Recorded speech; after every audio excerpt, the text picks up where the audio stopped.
this monotheism that has been dominant in religion has also affected the way people think and their values, so that it has created an either or kind of life where you choose one thing over the other constantly. It's what's good, what's bad, kind of a moralism.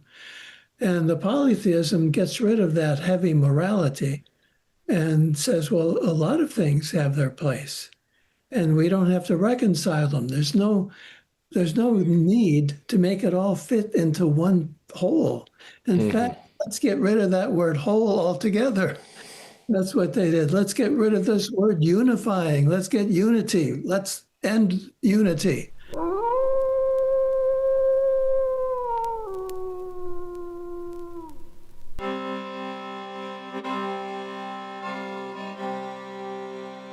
Well, Thomas Moore, welcome back to the podcast. It's really great to see you. Thank you, Brian. I'm always happy to spend an hour or two with you. Oh, that's nice to hear. I certainly appreciate it anytime I get a chance to talk with you. And I've been thinking, I've wanted to do an episode for quite a while where the theme might be something like how to live a soulful life. Because that to me is really where I'm at these days. I just turned 50 and, I've gone through periods of deep spiritual exploration and, then into depth psychology. And I guess, there's always been a question like, what's this all leading to? Like, what am I looking for here? And what has come down to me actually is just something that feels so simple, so human, but to live a soulful life. Like at this point, that feels like enough to me. And, one of my teachers along the way has been James Hillman. And then, of course, you as being like probably the most important translator of Hillman's ideas into more, let's say, relatable language, and then adding to it with, your own ideas. So I thought, you'd be the perfect person to talk to about this. And, you've lived a life. So you might have some good things to offer us. I have lots of ideas about that. Mm-hmm. The first one that comes to me is that I've been noticing that, at this time in my life, my thoughts just go to looking at the past and how everything has come together. And one of the things that strikes me very strongly is that I really didn't make many choices or decisions along the way that were just mine. I felt like I was shoved from one thing to another in my life. Mm-hmm. Like things happened. Maybe this is one of the themes that we discussed. We might talk about. Things happened to me where, the starting point really was, there are a lot of starting points, but the big one for me was when I was 13. And I had been living in a Catholic family for all those years and going to a Catholic school and a Catholic church. And my family were very fervent about it all. And it was almost natural for me to consider becoming a Catholic priest at the end of all that. And but it would entail leaving home when I was quite young. And I didn't want to do that because I loved my family. And I had a very warm, big family, lots of cousins and aunts and uncles. And so I had to have had a huge push from inside, not just outside, great desire to move in that direction in my life. And when I think of it now, this is just one example of many, but when I think of it, I realize that I had a tremendous urge that felt internal primarily. And whatever anybody said did not affect my desire to move in that direction of becoming a priest. And even leaving my home, my family, I realized that, that was a price to pay, but I would do it. And I did leave home and I did pursue that love for another 13 years.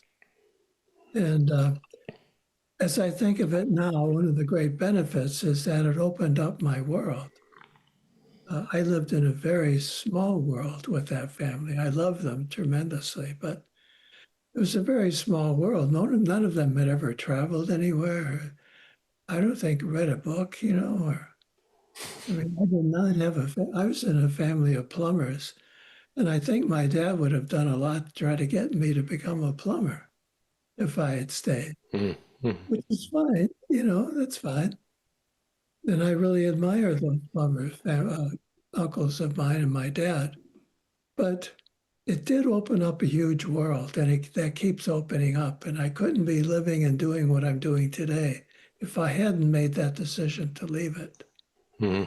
So that's the way several moments in my life have been. And I think that's part of a soulful life, is that you look for the signs, you look for indications internally and externally of where to go in your life. And you take a chance. You have some trust in those things. And what you do then is you're not living an ego-centered life. You're living a life of response to opportunities and invitations. And to me, that is the basis of, for me anyway, a soulful life. Mm-hmm. Yeah, I think, you're still kind of a plumber. You ended up a plumber anyway. You just plumb the depths of the soul. Exactly. I do it just like a plumber. Yeah. And at that age too, I mean, you probably didn't have any language for it. You just kind of blindly followed this impulse, this urging, which could seem quite irrational, actually. Like, doesn't make a lot of sense at that age to take yourself out of the social situation, the family.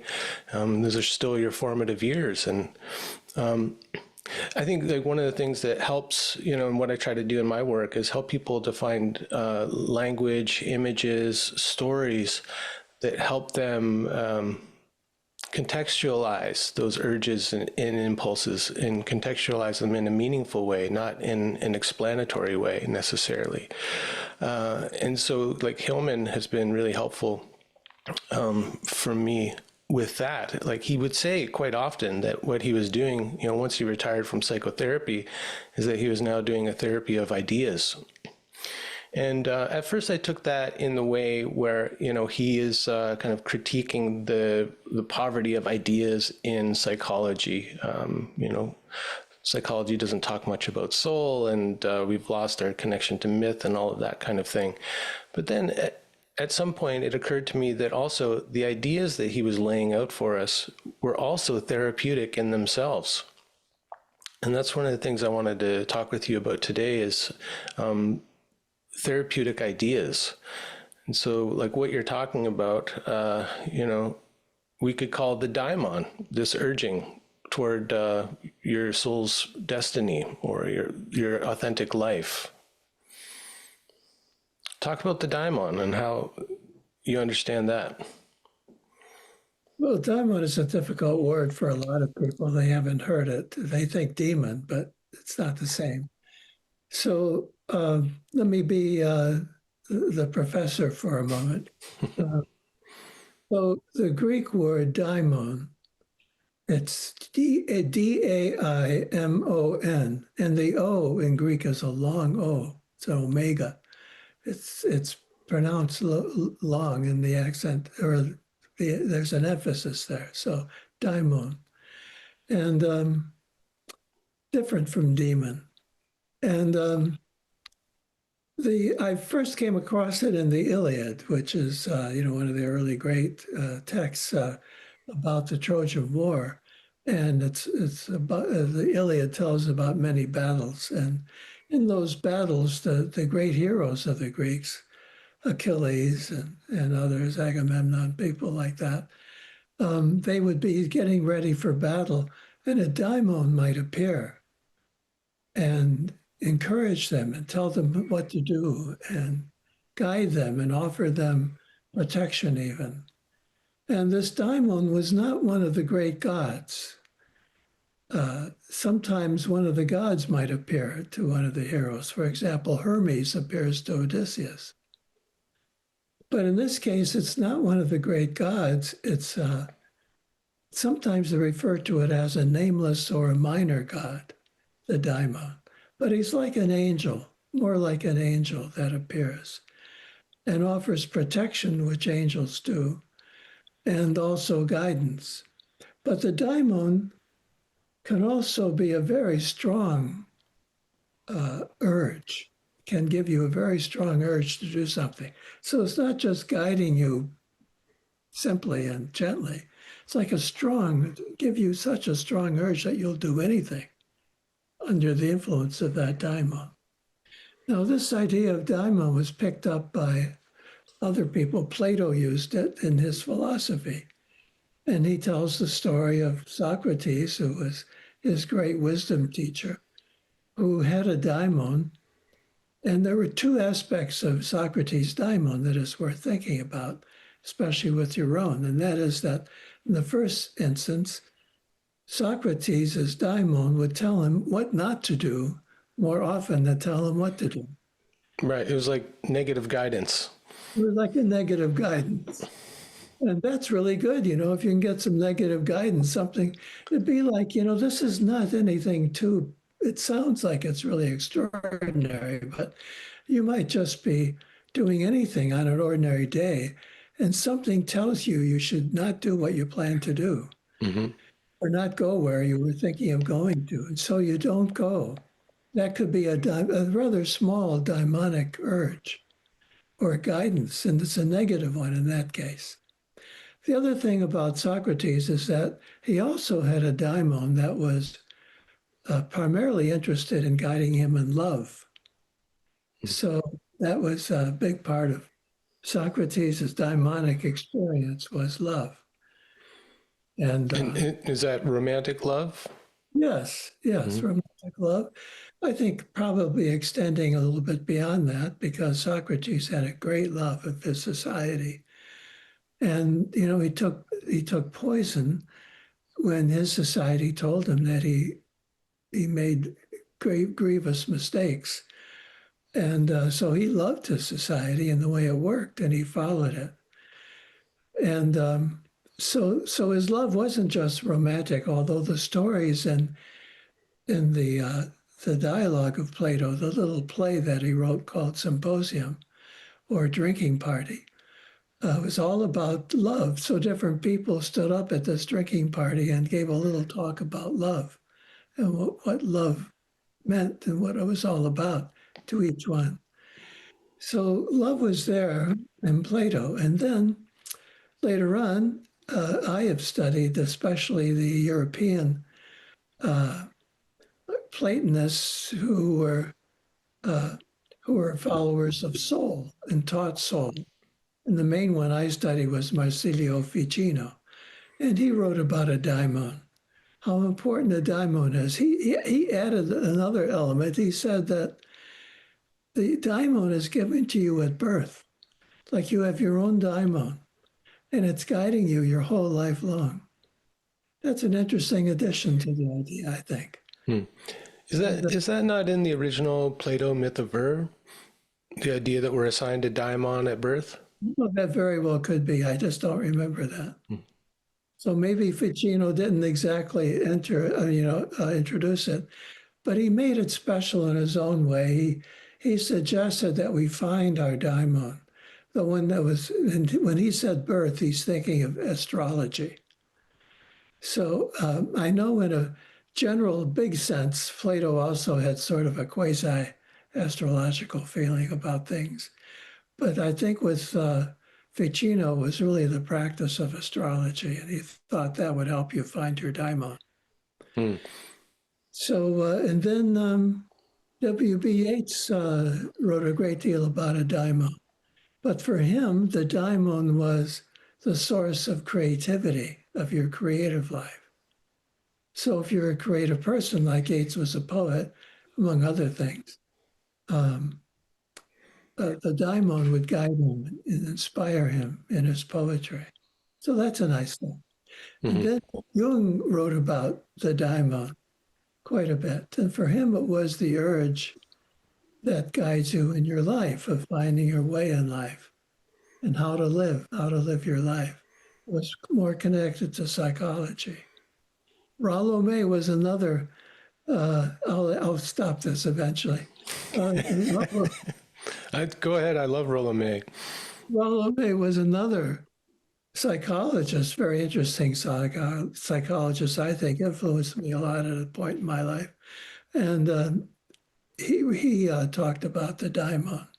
I remember when I was, I don't know, I guess I was in my 20s, I had a set of tapes by Rollo May on the daimon, and they really, really affected me. And his idea was primarily that it was an urge. You know, he saw it more like a psychological urge. He didn't make it quite as big as these others I've just mentioned. And then Hillman wrote a great deal about daimon. And from Hillman, you get the impression it's extremely important in shaping your life. And that the question is, can you follow the daimon intelligently? Not just do everything it says, but sort it out and then really follow it, really do it. Mm-hmm. Yeah, even like wrestling with the daimon, wrestling with these urges. So not just blindly following urges. Okay. Yeah.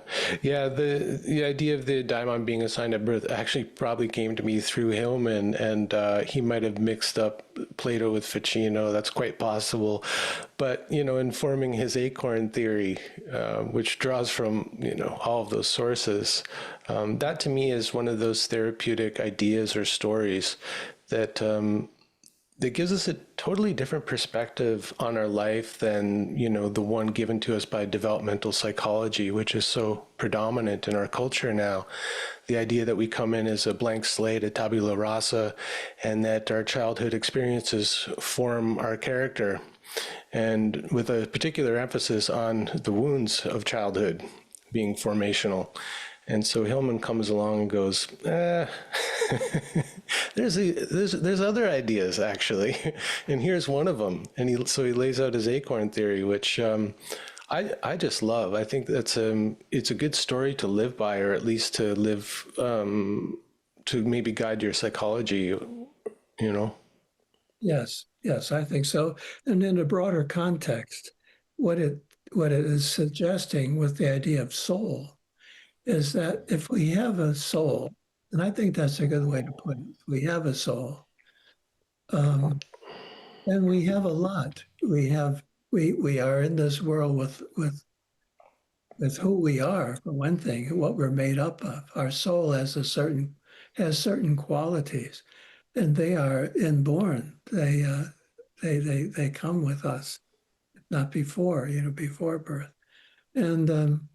And so we are these things, we have these things, and this idea that we are a blank slate and that we are made up of our experiences is a little like a materialistic science. You know, you go and you investigate all these things that have happened, but you don't look at the eternal ideas and archetypal ideas and other possibilities that are more mysterious.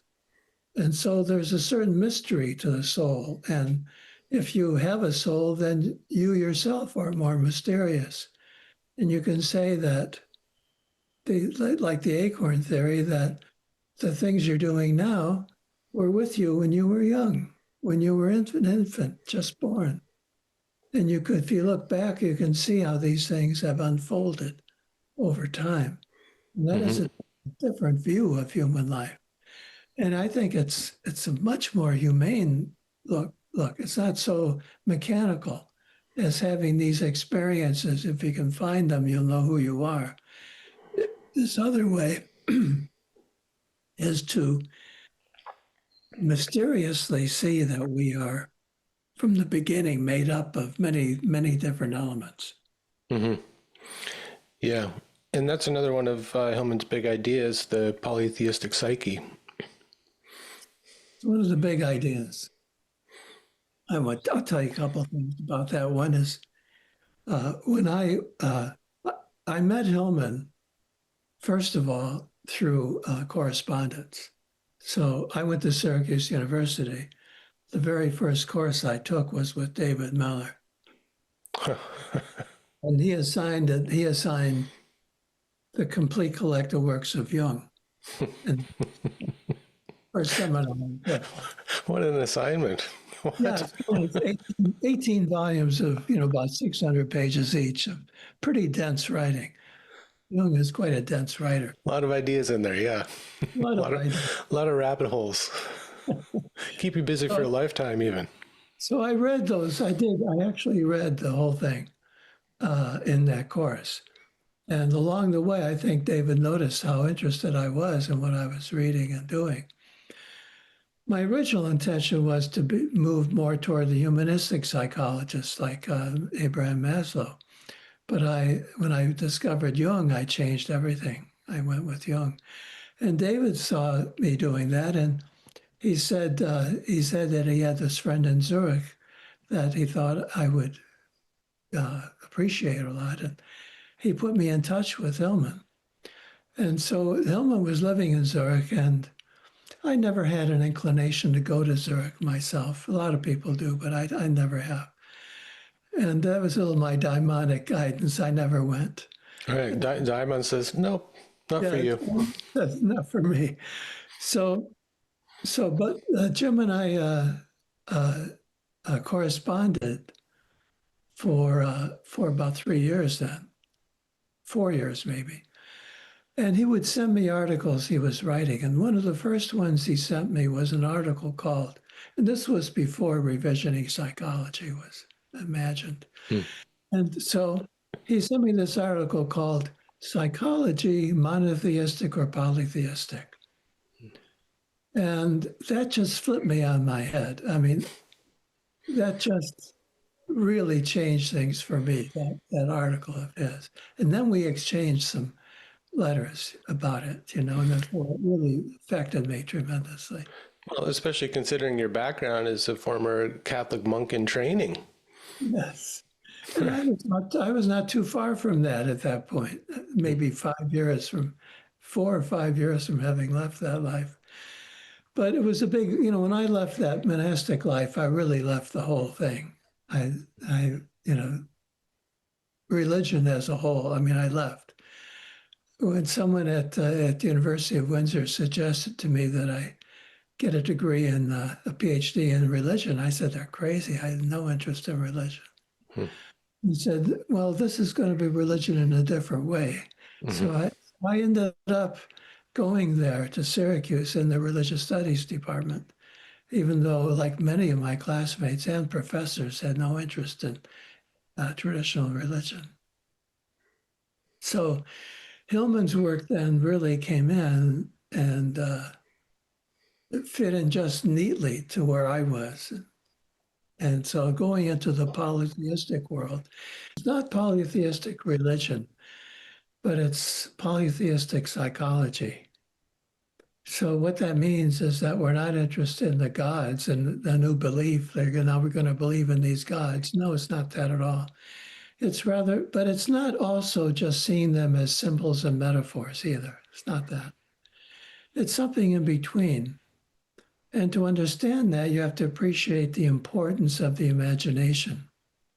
So Hillman's psychology is based on the imagination, meaning that what goes on in our imagination is essential, very, very important to us.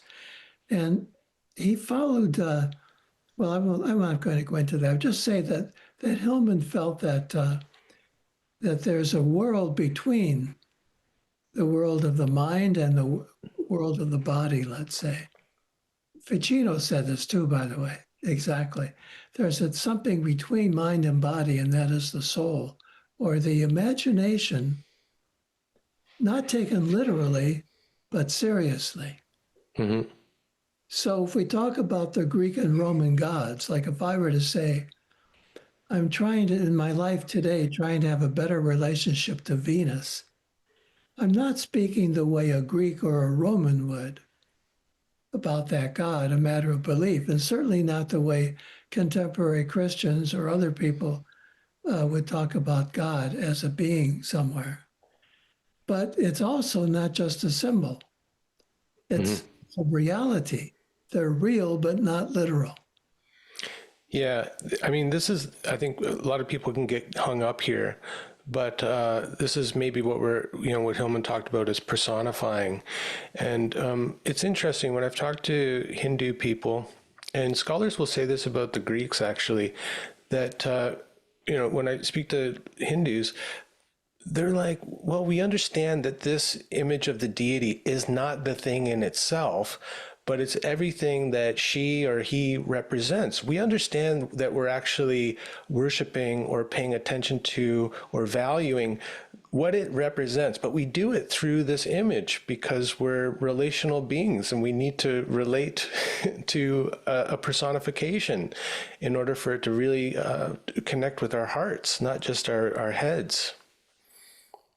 Yes, absolutely.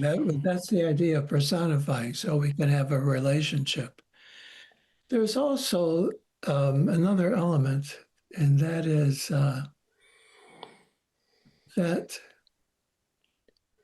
if you can possibly reach that point I was just describing, where something can be real but not literal. In other words, we could say in a way, I like to use the example of Santa Claus, and I don't mean it in a too lighthearted way. I mean it very seriously, because Santa Claus is one of those imaginal figures that people can relate to when they're young. They lose it after a while, but they can relate to it when they're young. Or another example I like to use, might even be better for adults. I go to London quite often, and in London there is this place called I think it's 221 Baker Street, where Sherlock Holmes lived. Well, go there at almost any time, and the place is packed with people who want to see exactly where Sherlock Holmes lived, and where his pipes are, and where his violin is, and all of this. I think that's tremendous because what they are doing, they're moving very close to an imaginal world where an image, like he is an image. Sherlock Holmes was not a real person. And I mean, he was not an actual person. But people are willing to go there and say, oh, they're very serious. Oh, that's where he sat. That's really getting close to appreciating the presence of an imaginal figure. Yeah, like Sherlock Holmes is now part of the collective imagination. Yes. But he is taken sometimes by some people as being more real than people normally would take a fictional character. I would say that Sherlock Holmes is more real than Arthur Conan Doyle. Yeah. People are not going to conjure up an image of Arthur Conan Doyle, but they can immediately conjure up an image of Sherlock Holmes with the hat and the pipe and all of it. Yeah, see, Arthur Conan Doyle doesn't have nearly the charm and the articulation that Sherlock Holmes has. So he's more of a person. If you don't take person too literally either. Person as any kind of presence that you can relate to. You can relate to with and almost dialogue.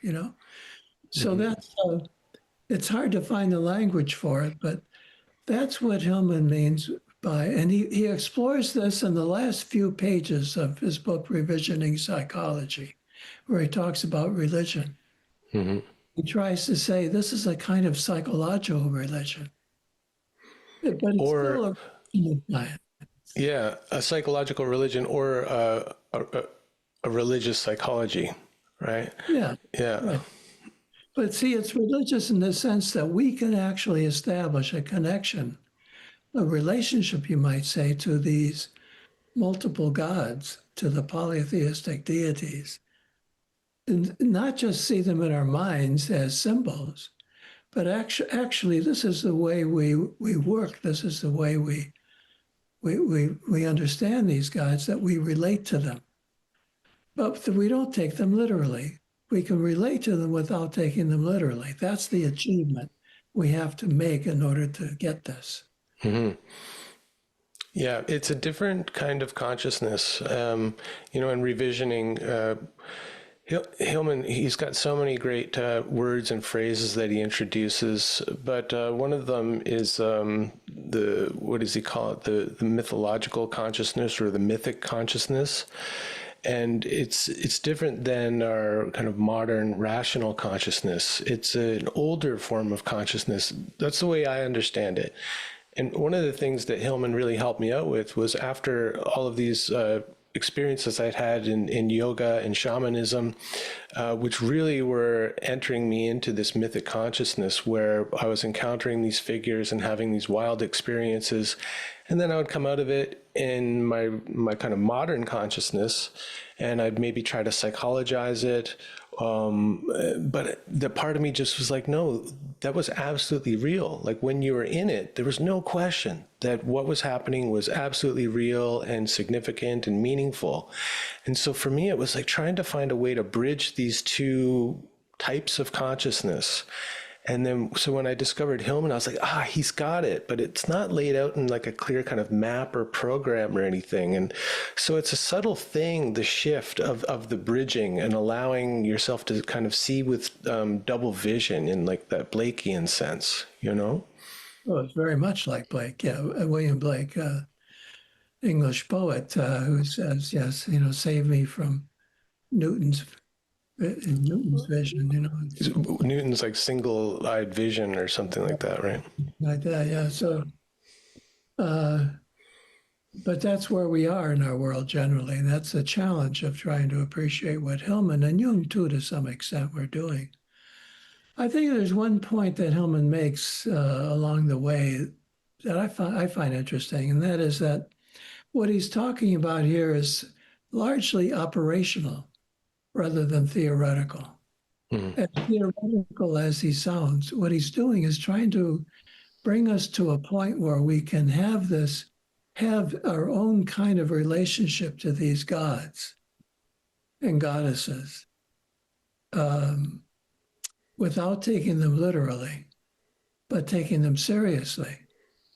And he's talking about trying to lead us to a point where we can begin to talk that way, and that then enters into our theory, because then we start talking about them in a way where they are almost real, but not quite. Mm-hmm. The usual sense of real. Yeah. I mentioned to you before that I just did a deep dive with Glenn Slater on revisioning psychology. And going back to that text again, I'm seeing it in a different way now. Like for me, it's the text itself is kind of a tantra.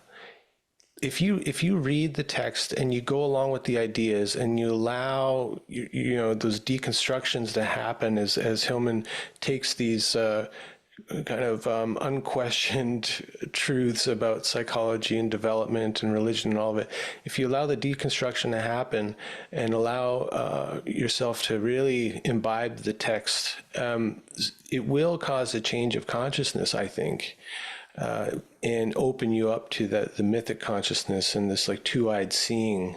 So the text itself has become quite significant to me in terms of like you said, making it operational, making it actual, creating an actual change in consciousness or perspective. I think you also get that in the way the book is structured. It really isn't structured the way a normal book would be with chapters. He has these broad sections like personifying or psychologizing, pathologizing, and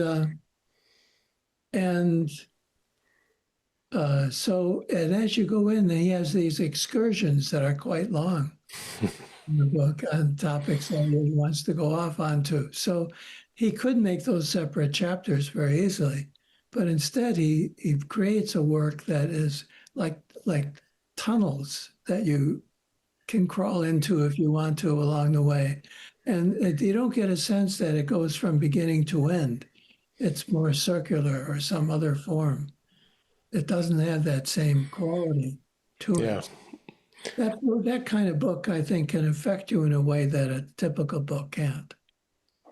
Yeah. And there's something about, reading like Dick Hillman's biographies of Hillman, the time, the whole process in how this book came together through the Terry lectures, and like the kind of physical anguish that Hillman went through as he was giving these lectures. Like there's accounts of him having to lie down on the stage and like completely spent and exhausted.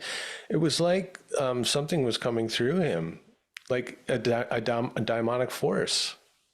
I think there's no question about it. I remember in those days I was in conversation with him and, seeing him regularly. And I remember once, one thing affected me that he told me he worked with an editor pretty closely on that book.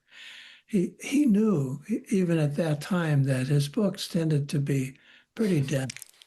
And Right. he wanted to make this book not so dense. So he got help. And I told him, I said, I wish you hadn't done that because I like your density. I enjoy that. And I like the pure Hillman rather than heavy editing. But he wanted to do that. And I was a bit disappointed in revisioning psychology because of it's more edited. Oh my goodness. It's so dense. Like I've joked that it's one of those books where I highlight a passage. I go, wow, what an idea. And then next thing I know, the whole book is highlighted. I know. It's true. No, I know, I understand that, but on the other hand, I think I don't know, maybe it was just because I was doing it in real time. Mm-hmm. I felt that, oh no, he's surrendered to editors now, and I'm not going to have that interesting, thick language that I'm used to. And it's true that I really prefer the things he wrote that were very, very dense. I mean, not that I like that kind of writing. I can't read Lacan hardly at all. I mean, it's just beyond me. But Hillman's density works for me. I don't Well, know. there's something about it because it's so imagistic that, like, when I read some other philosophers who are more working with abstract ideas, theories and things like that, it's like my mind just kind of grinds to a halt after a couple pages, whereas Hillman, there's an opening that happens. And if I just allow myself to kind of follow his leaping about from because he's very tangential as well as dense, and he's jumping down the rabbit holes. He's not just like pointing them out to you, but he's actually going down and so if, like Alice in Wonderland, if you follow him down the rabbit hole, it's kind of an adventure. It's a kind of intellectual philosophical adventure. Absolutely. I remember what you said reminded me one time I wrote a piece. I wrote quite a few things for him as editor, to publish in the journal Spring or in a book somewhere. And he would edit them, the pieces I gave him as editor, going through, everything was to his liking. I remember I wrote this one thing about the Minotaur, and I gave it to him, and he, in his editing, red pencil, when I described the Minotaur as being in this maze, this labyrinth, he wrote in the Minotaur with a huge scrotum. Don't forget that detail. I say that because that was his imagination. I'm not always sexual, but it would be that way. But kind of, more graphic than not. He wanted to have and I think that says something about the way he wrote, that he really put it, as you say, he put a lot of images in that other people may have left out. Well, people would say he was a ballsy writer. Yeah, Well, and he did like to stop people, he was very provocative, not just with images like that, of course, but with some of the ideas and the way that he would twist like kind of accepted language or jargon and, twist it into something new. That was also very arresting. Just even like the chapter head or the section head, dehumanizing. You read that and you go, wait a minute, after Carl Rogers and Maslow and all these guys, now we're dehumanizing? What the hell is this guy up to? Right. I wanted to say something else too while I think of it. You mentioned Dick Russell's biography, which I find really interesting, although strange in many ways. Um, It's a bit much, isn't it? yeah, it has 3 volumes. But I think he did a good job, really. I really do. But there's a passage that I was very interested in. I reread recently when he's describing going to, and he's quoting Pat Berry, about the years when he and Rafael Lopez Pedraza and Pat went to London and went to the Warburg Institute there. Now, I might give you just a little background on that. When I was doing my work on Ficino, I wrote my dissertation at Syracuse on Ficino. And at the time, I didn't find much writing about Ficino. There was one big book by Francis Yates called Giordano Bruno in the Hermetic tradition that had about a whole chapter on Ficino. That helped me a lot. But when I found the books I wanted to read of Ficino, I had to read them in Latin, in Renaissance Latin. I had Latin in the monk, when I was a monk. So it wasn't that challenging, but there's the Acorn theory. Yeah, right. And so anyway, I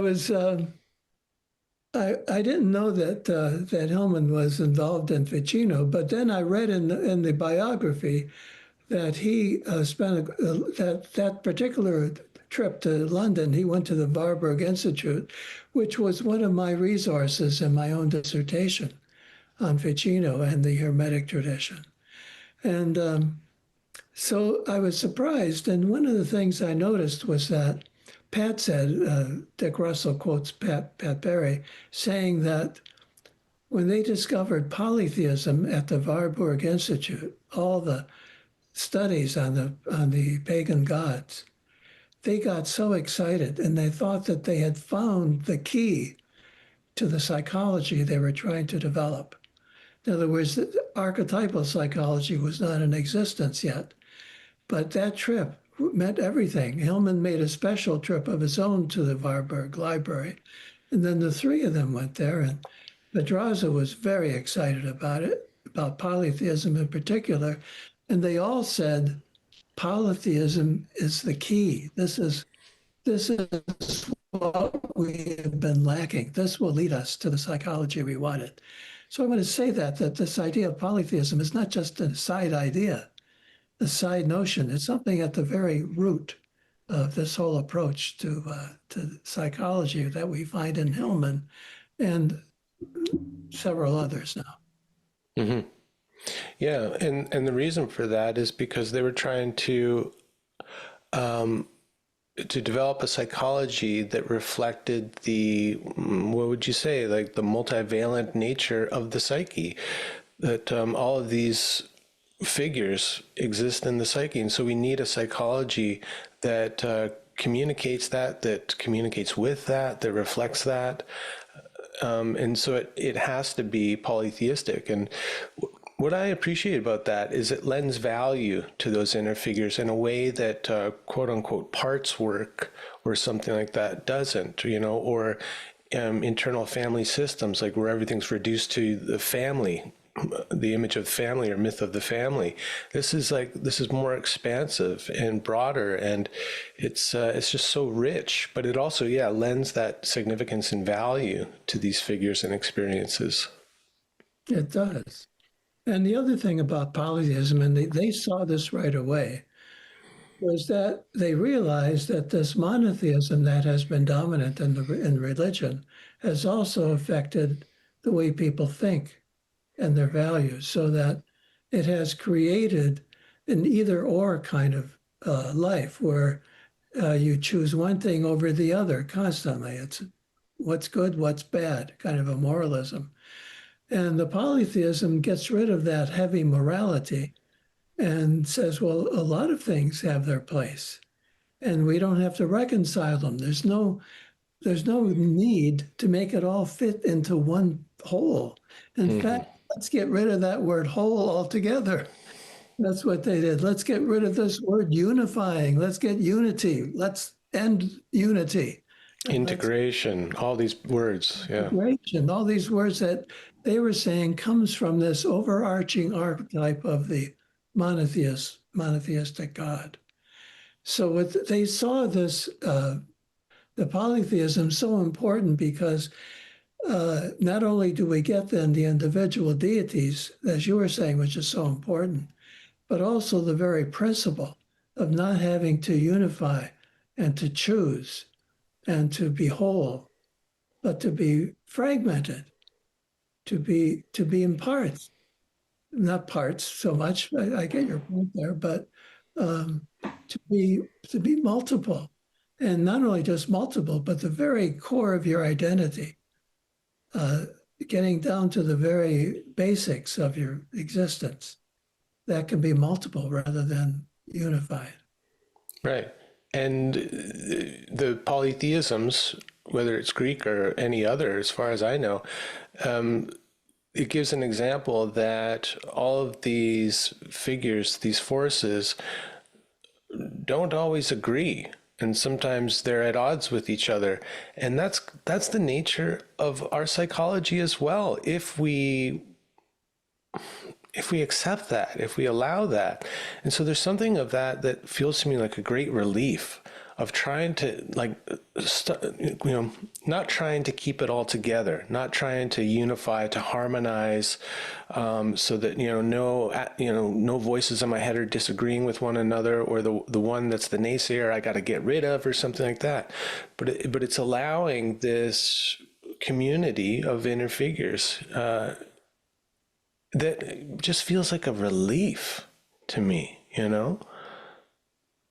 It's a big relief. I find this whole approach extremely liberating. That's a big part of it for me. And so I think an example would be helpful too. One example would be that there are two goddesses among the Greeks, Artemis and Aphrodite. And Aphrodite is really, that's a deep, deep spirit in human activity and life where you want to be connected and intimate with a whole lot of different things. She was not very particular about who she slept with.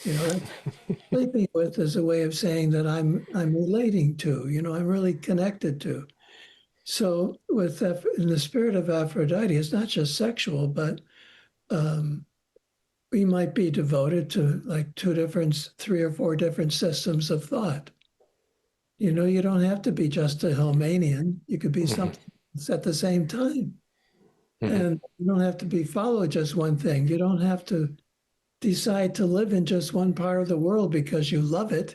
You might discover you love other parts too. So with Aphrodite, you find a way to live in many places.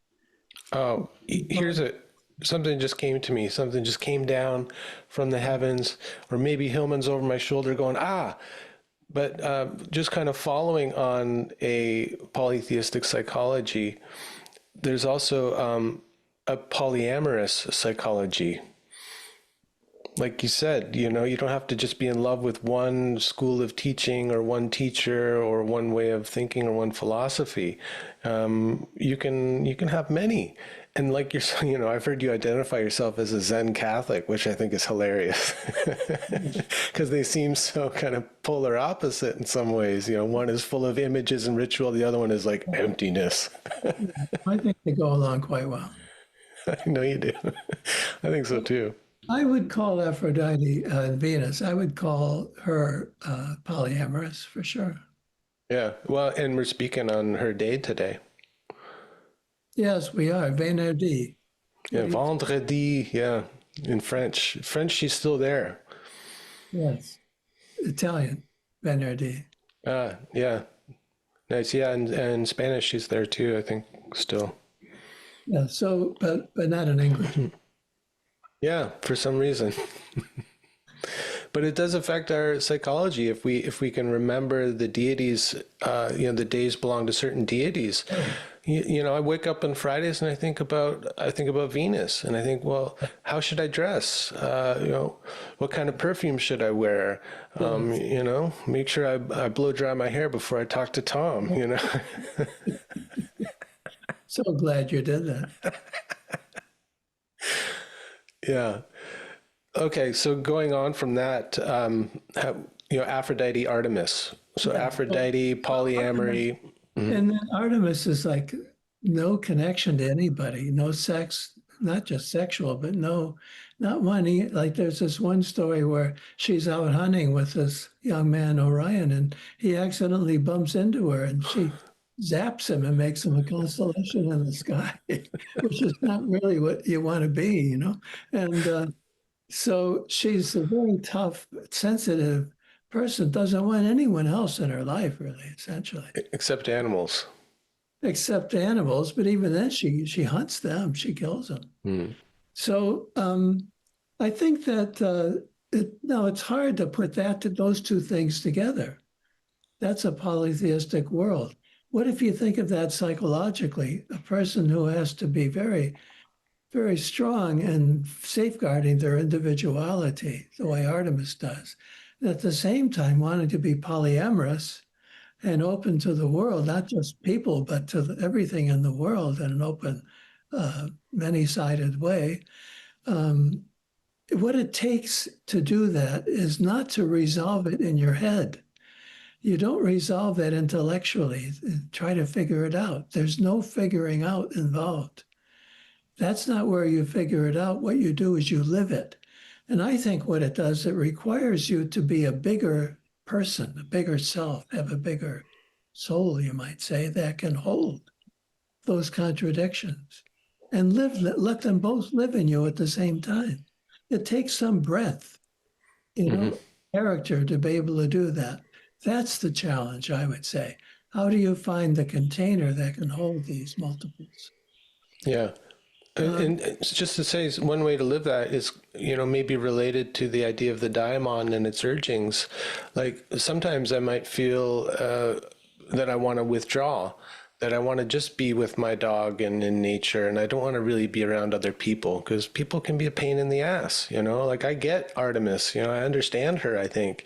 But then I also have an urge, like if I've been away for too long, I'm like, I got to get out. I got to like do something, meet a friend for coffee or get into a group or something like that, or go to a concert or, but to allow yourself to move in different directions according to those inner urges and really listening. Like if I just identify myself as like an Artemis type person and that's just who I am, all of a sudden I've concretized myself. I've limited myself. And those other urgings may be ignored or suppressed, or we might try to transform them, in the. But yeah, I like the idea of, being multifaceted is the way I think of it. The image of a jewel that has so many different facets, and depending on how the light hits it, it will reflect something different. Maybe even a different color, like in a prism. That's how I want to be, and. Yeah, when you said it requires a breadth of soul or a larger capacity in order to hold more, those are one of some of those qualities that I think about when I think about what it means to be soulful. Like when we talk about someone, we say, he's a soulful man. And I'm trying to identify some of those qualities, and that's one of the ones I keep coming back to is a greater capacity to hold, different experiences. I think that's really important. That's the main thing that polytheism asks of you to be able to hold more. I was going to say there's an article published in Spring, the journal Spring, 1970s. I can't remember. Suddenly I forget the author's first name. Stein, Robert Stein. Yeah, Robert Stein. Mm. It was called Coupling, Uncoupling. And there he says when people get married or have an intimate relationship, it doesn't mean that they won't have some desire still to couple with other people. And it's about relationships, human relationships. And his idea is that what you have to understand is that this is a soul issue, that the soul needs to be with one person, but also needs more, obviously, something more. And he says, okay, a person could choose, let's say, to get married, and then they can still may have these thoughts and temptations to go beyond their marriage, but they can hold those. They don't have to act on them, but they can hold them and take them seriously and do something about them, but not just go and have another relationship, because he says you can, the first thought of being with one person is valid, and you've made your choice and you do that. And then when the temptation comes along for something beyond that, you take it seriously and give it its space, but you don't have to act on it. Mm-hmm. So that, to me, that was like a operational way of dealing with polytheism. And the urge for polyamory. Yeah. Yeah, exactly. Right. Polyamory has become a really big thing with young people in the culture now. And what I find myself always counseling them, I'm not necessarily saying I have no moral judgment about it, but what I keep saying is like, I hear from a lot of people who are experimenting with it, and I've yet to hear an example where it really works out. So I'm open to it, but I just haven't seen the evidence that operationally it works out. And what I'm always trying to counsel them to is like, it's okay to have these other urgings. And if you allow yourself to fantasize and really allow yourself to go into the fantasy where it becomes a kind of real lived experience in a way, then that might satisfy the urge to step outside the bounds of your marriage and that commitment. Because doing so dishonors the urge for monogamy and commitment. Right? So it's swapping one thing for the other. You can't really have both in a literal, practical sense, I don't think. Yeah, so it can be real, it can be embodied even, but it doesn't have to be directly. Like, I think that's the immediate thing people think of. Oh, are you saying then that I can have affairs in my marriage? No, we're not talking about that. That is the acting out. That's quite literal. Mm-hmm. The question is, can I take this seriously and respond to it, truly respond to this in my life in a positive way, but not so literally? That's like, you don't have to do that quite so literally. It's like, I don't know I don't know starting out with this analogy if it'll work or not, but a little bit like food. You may have a desire to eat certain foods and maybe a lot of food, or to eat all the time. And if you entertain that thought for a while and just eat your normal food, enjoy your food that you eat, really get into it, but you don't follow every craving you have, because if you did that literally, you'd end up with a heart attack maybe, or something else. And yet at the same time, if you keep that thought in mind, oh yeah, it might begin to open up into wider things like, oh, maybe I should expand my idea of my relationship to food. Maybe I should cook more. Maybe I should go out to eat more. Maybe I should learn more kinds of foods and get them into my diet. Maybe I need to find more pleasure in the way I eat. All of that would be taking the temptation to eat too much, but let it break into its different possibilities, and that you can actually live. And I think it's very similar to the relational issue. Mm. Yeah. And yeah, one of the things I think of around the food thing is, if somebody's got a problem like with their compulsively eating sweets all the time, the question for me that always pops up is like, where is sweetness in your life? And could you find other forms of sweetness, or whatever it is that you're kind of getting from the compulsive eating, whether that's comfort or sweetness and things like that, right? Or, yeah, look for other places where you could cultivate that in your life and not just act it out on this literal level. Right. That's the thing. So de-literalizing it's a complicated business, wherever you have to do it. It's not easy. In that particular instance, there is a natural, I think, almost a natural inclination to be literal about both of these things. Sex outside your marriage and eating too much. But we have to, first of all, I think this is something Hillman mentions occasionally, and I certainly do a lot. So you have to start out sometimes resisting. You resist the temptation to literalize, and then eventually you can make it more sophisticated. Mm-hmm.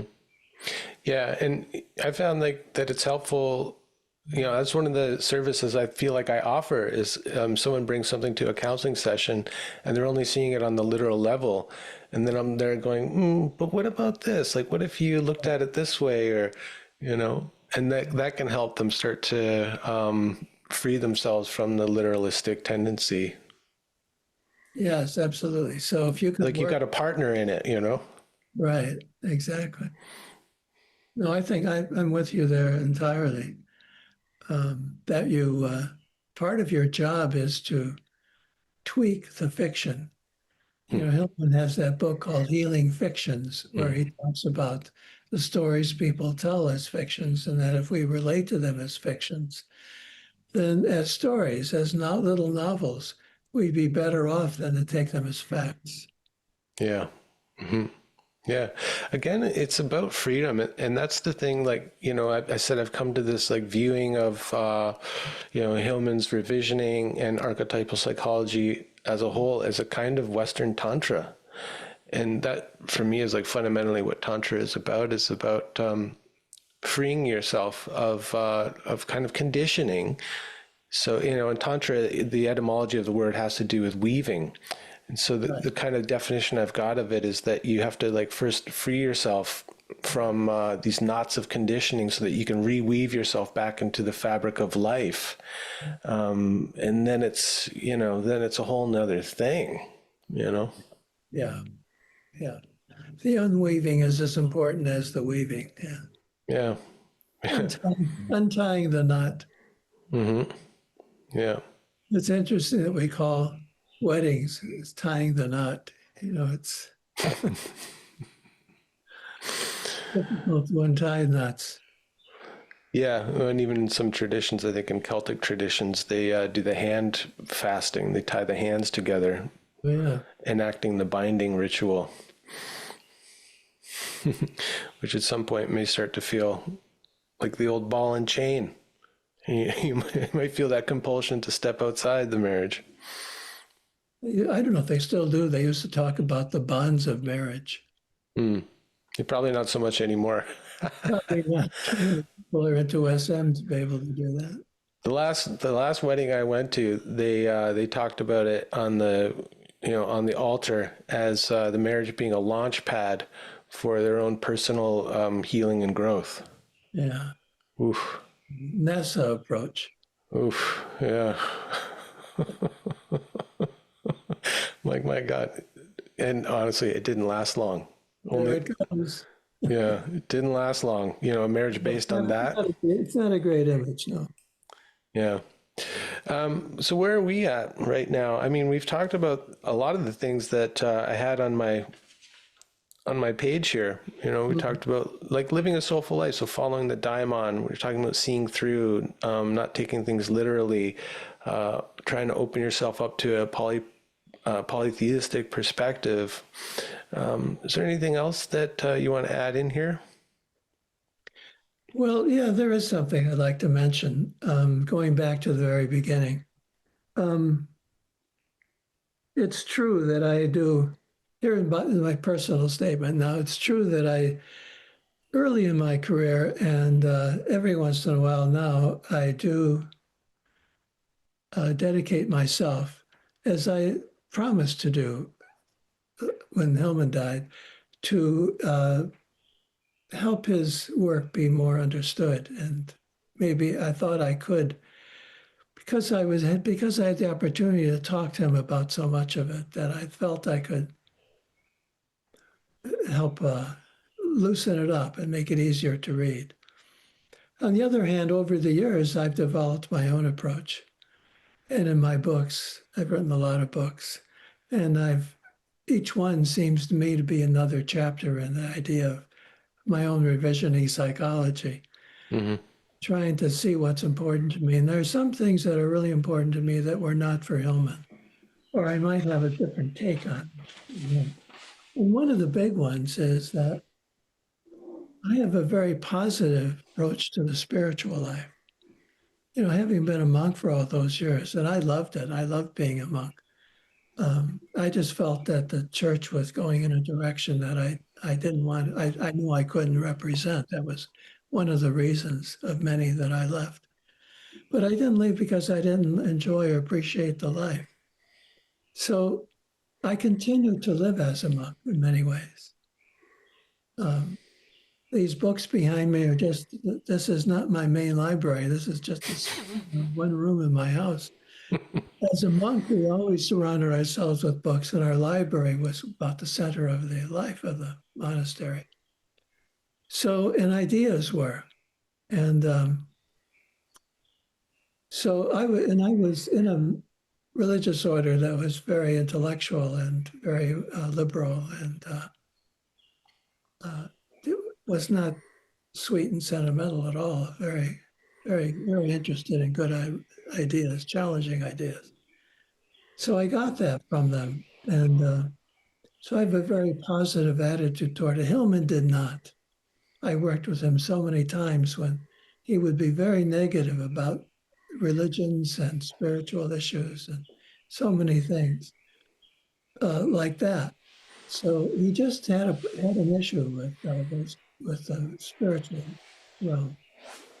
It's interesting that he was so interested in it. In spite of that, he knew so much about it. Yeah. About many things, but he was pretty negative about it. Whereas what I've tried to do is keep spirit and soul connected all the way through. So when I translated the Gospels, I translated all 4 of those Gospels in 4 volumes with notes. I really tried to find English words or the Greek that would, if I had a choice, that would convey what I saw in the Greek, which I felt was I really believed, I still do, was a soulful text. It was a text about the soul, and the word soul is used. And I think it's been misrepresented by becoming so spiritual in the choice of words. You have a choice when you're translating.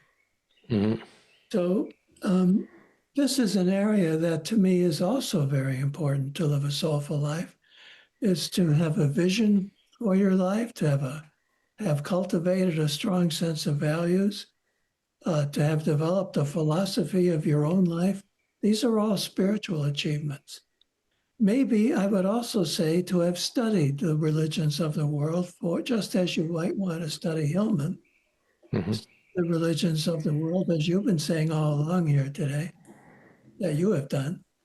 And if I may say, I'm just about to sign a contract for a new book of mine called The Cure at Walden Pond, a book on Henry David Thoreau. I don't know if he's as well known in the West as he is, because he lived just an hour drive from where I live. But he was a naturalist in a way, but he was really a very spiritual person. And one of his favorite possessions, and he didn't have many, was a collection of Eastern religion, texts of Eastern religion. And he knew these and quoted them constantly.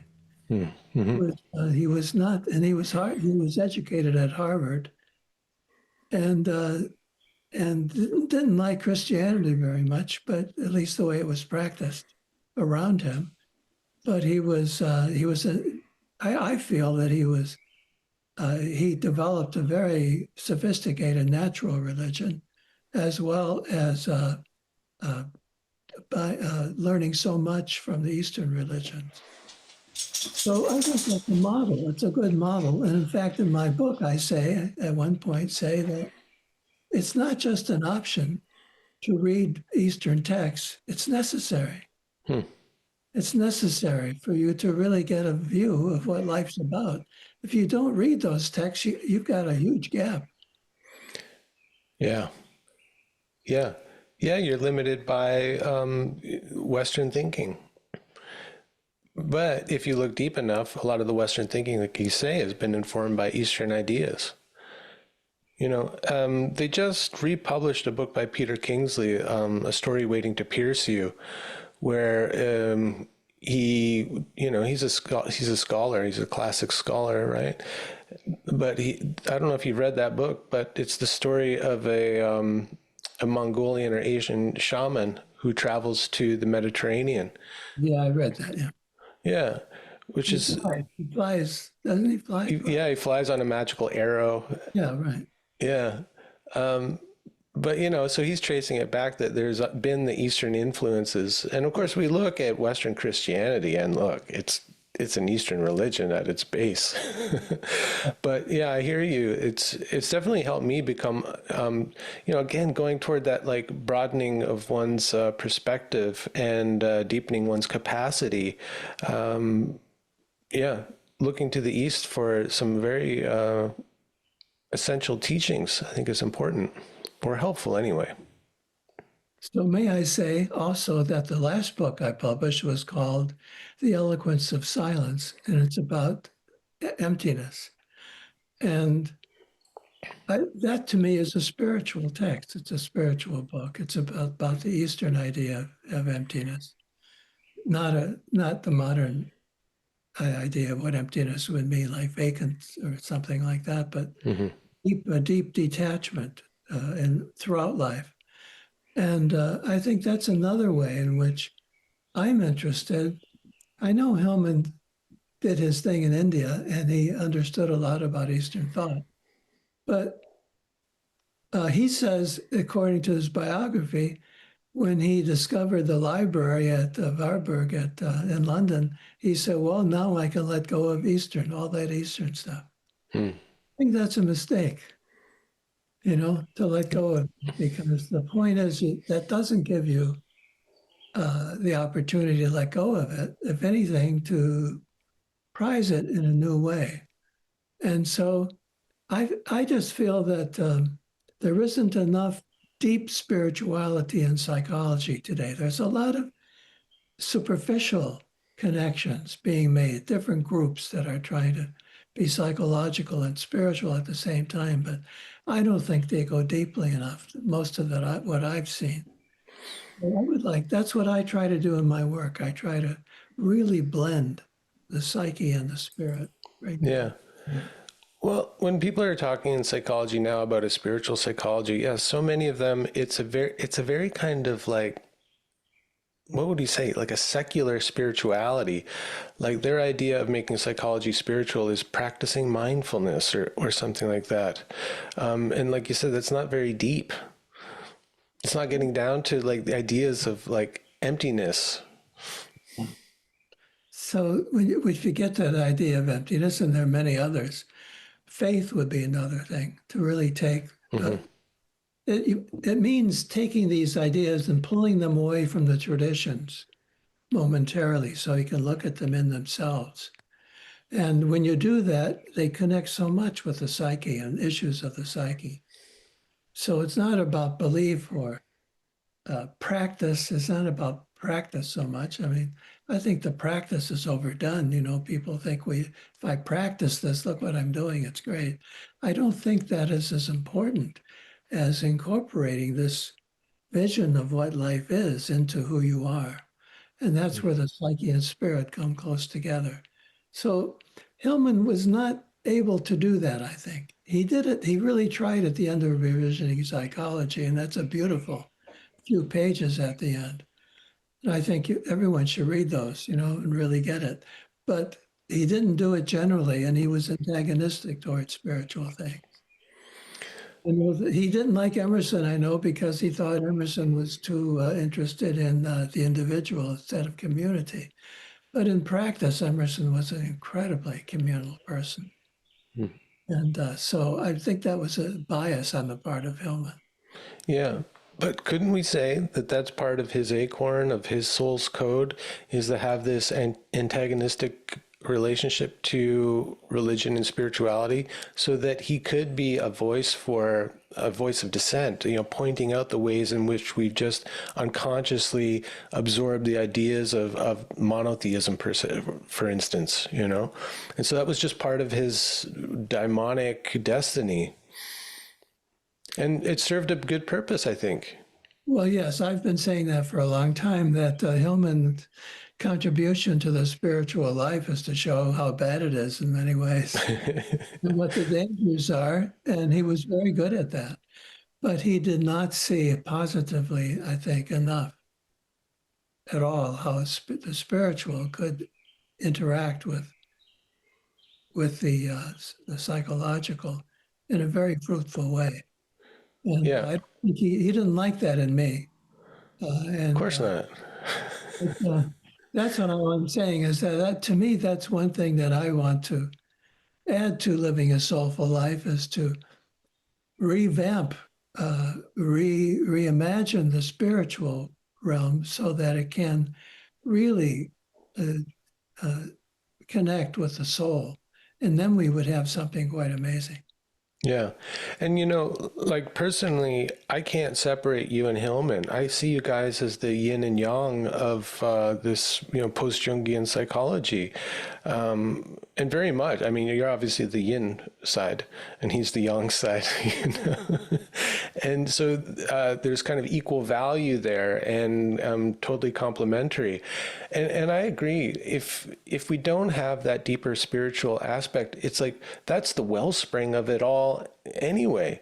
We can't talk about soul without talking about the relationship to spirit. No, no, we can't. So, and if we don't, it's going to be left to be, as Jung would say, unconscious and therefore a problem. Hmm. That's where it is today, I think. That's where it is today because we need that, but we don't have it. And so our religious culture has not been effective very much. We haven't created something that people can really benefit from deeply. And so the religion remains in this limbo where it's not doing much good.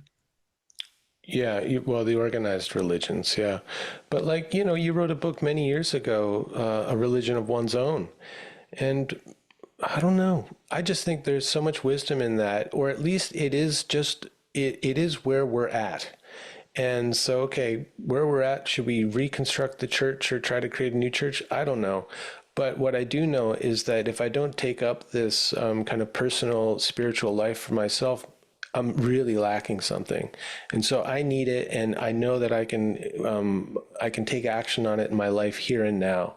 As to what that would lead to or organizing anything, I don't know. But I know for each of us, if we want to live a soulful life, we've got to address this religious impulse in us. Yes, that's all I'm saying about it. Yeah. But I do feel a slight difference, I don't know if it's slight, a difference with Hillman in that regard. But I no, I understand fully. He and I worked together all those years. I mean, I don't know how many times we both stood at a podium in the same conference. And we were different, really different people. But we were working on this, doing the same work. Hmm. Yeah. You mentioned a little, a few minutes ago, the idea of having a kind of a philosophy of life. Um, is that something that you've kind of like distilled that you could easily carry around with yourself, like as a kind of mantra or something, just, as a reminder of like this orientation that you have? Well, it's all written out in 32 books. Yeah, I know. So, it's been worked through. I really writing those books is really a process of working through the ideas in them. But if you had to sum it up, I mean, could you do that? I don't think I could sum it up easily. No, there are so many aspects of it. It's multiple. Yeah. It's hard to say. I don't think I could sum it up. But I could say that, I started out today talking about the most important, to me, one of the most important elements in it, which is to follow the lead of where life takes you instead of controlling it all. That's a big part of my philosophy. I certainly have lived that. And part of my philosophy is not to, for me, not for anyone else, but for me, it's been not to live a terribly scattered life, but to have some shape to it, to shape my life. And I've known friends who just kind of live everything. And I don't like the feeling of that. It feels like they're not really in possession of themselves. And I like some self-possession along with the fact of following, Mm-hmm. following your, whatever leads you. But I have, therefore, I have been a more contained person.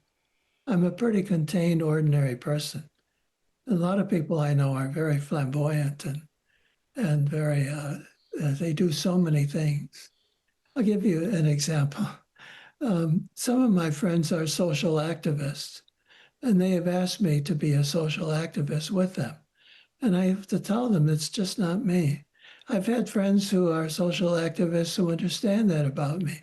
Satish Kumar in England, who I've worked with so many times, he knows that I'm not an activist like most of his friends are, and that he is. But he lets me be a non-activist or an inactivist, I say sometimes. And that's part of who I am. That's part of my style. And some people would not like that, and they expect different of me. But Mm-hmm. I keep. So there are certain things like that I see are pretty stable for me. Mm-hmm. I could list a few of those, and they would probably be my philosophy of life. But my books are the more extended version. Yeah, but it's kind of the philosophy is, what would we say, honoring your image, honoring your acorn, honoring your character, right? Like first paying attention to, but also honoring. Like that's not really in my nature to be an out there activist, rah rah rah, holding a sign.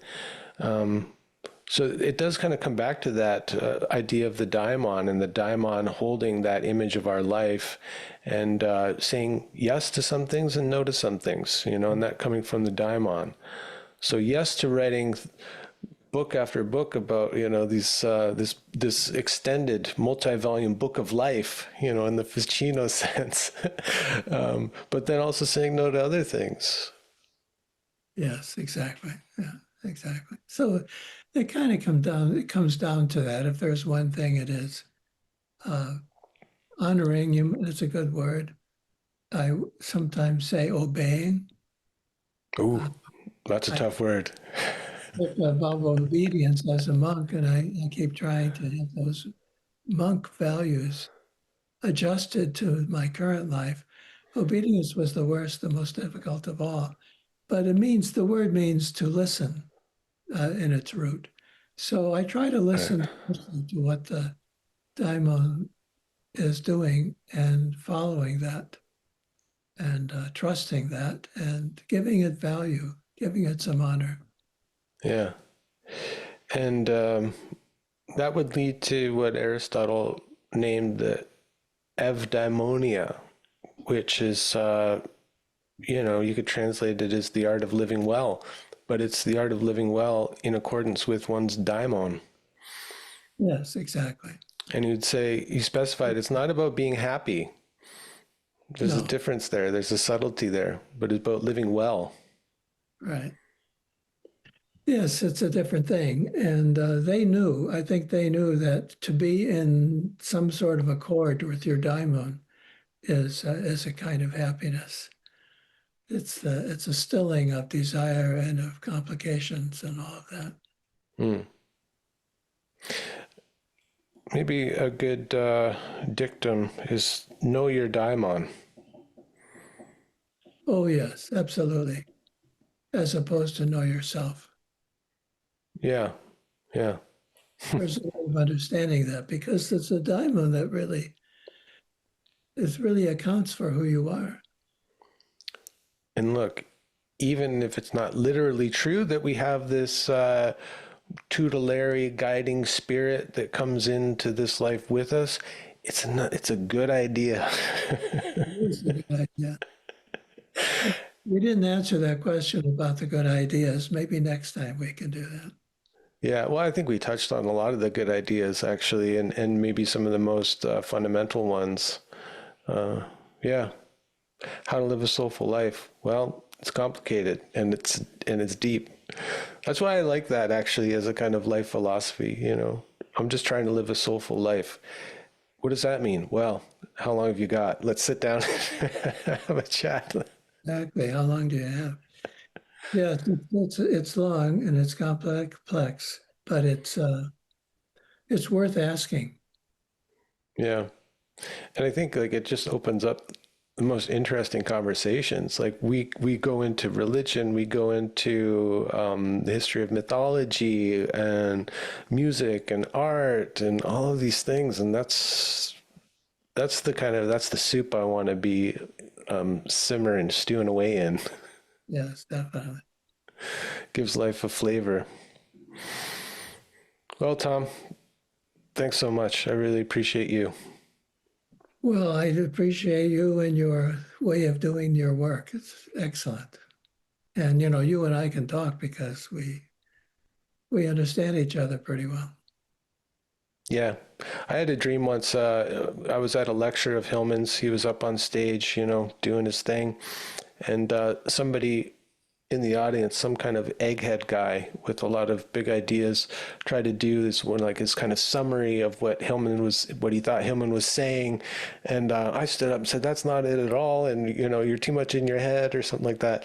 And Hillman looked at me, he said, you're in my style. Really? Yeah, and I was struck when I woke up. I was struck that he didn't say "you're in my school" or anything like that, but he said "you're in my style," which is an interesting turn of phrase. Well, that's much better than anything else, I would say. I know. I was like, well, that sounds exactly like something Hillman would say. So it was him, obviously. Really, that sounds like him. I felt like a bit of a blessing.